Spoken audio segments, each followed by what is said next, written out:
শেখ হাসিনার সরকারের পতনের পর দেশের প্রশাসনিক ও সাংস্কৃতিক অঙ্গনে এক নতুন ভোরের সূচনা হয়েছে।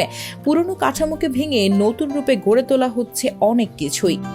সেই ধারাবাহিকতা এবার ঢেলে সাজানো হয়েছে বাংলাদেশ চলচ্চিত্র সেন্সর বোর্ড ও জাতীয় চলচ্চিত্র পুরস্কার 2023-এর জুরি বোর্ড। 15 সদস্যের সেন্সর বোর্ডে রয়েছে চলচ্চিত্র ও প্রশাসনিক জগতের নক্ষত্ররা।